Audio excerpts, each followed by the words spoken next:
speaking of growing things here, the cloud cover over Austin is growing quite a bit. A little bit of rain out there as well. Rain, gusty winds, and cooler temperatures. That's what everyone wants on a Sunday afternoon. Absolutely. To feel. Went from 98 back down now to the 80s in the Austin area. And here's this line of showers and storms, sort of organized. Some lightning here and there, but nothing too crazy. But when thunder roars, make sure you head indoors. So let's zoom on in and show you the radar. Some of the embedded pockets of some moderate to heavy rain have moved through Caldwell and Bastrop County, approaching the Austin area now. And this is expected to continue to work north and west and then lose some steam in the coming hour or two. But still some lightning strikes detected out in western Travis along Bee Cave, 35 South Park Meadows up toward Pflugerville and Ranrock. Hopefully we could get as much rain as possible here because clouds and radar shows this winding down by around 8, 9 o'clock, and then we'll see mix of some clouds overnight. Kicking off your day tomorrow, 76 in Austin, 75 in Georgetown, 72 in Dripping Springs and San Marcos and Llano, 71 in Gillespie, and then mid-70s down toward Lee and Fayette. By the afternoon, again, it's 90s for all of us. 96 in Austin, 94 in Georgetown, 93 in Lockhart. Winds will be out of the south, gusting up to 20 miles per hour. Your day planner, 10% rain chance at 7 a.m., but a little more moisture will be around, especially down in southern Texas from a little tropical disturbance. That's now a tropical storm, but will make landfall. You can see the unorganized cluster of some shower convection activity.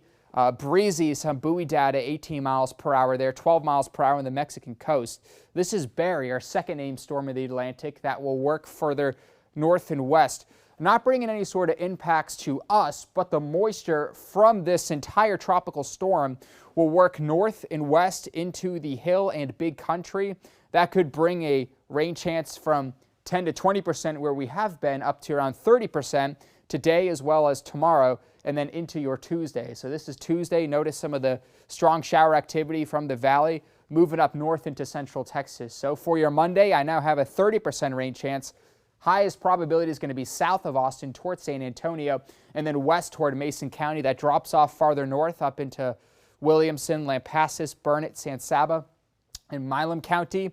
Let's put a quick picture to this for your Monday. By the late morning, notice a few downpours, maybe a rumble of thunder in Bastrop farther south toward Blanco and Hayes County. That works its way farther north toward the remainder of the morning into the afternoon and evening, and then we should be dry overnight Monday heading off into your Tuesday. So 30% rain chance down to 20% Tuesday, Wednesday, dropping off Thursday, Friday, and then 4th of July weekend, we're drying out. It looks like we're going to see maybe just a spot shower, but that's it. You also notice a hazy sky as we wrap up June and start July. That's from some Saharan dust that's going to continue to get funneled into especially the eastern part of Texas, lasting through most of the work week, but then the hazy skies should clear out by next weekend. So fantastic news for those who are going to be hitting the lake for a few days. But notice the triple digits back next Sunday.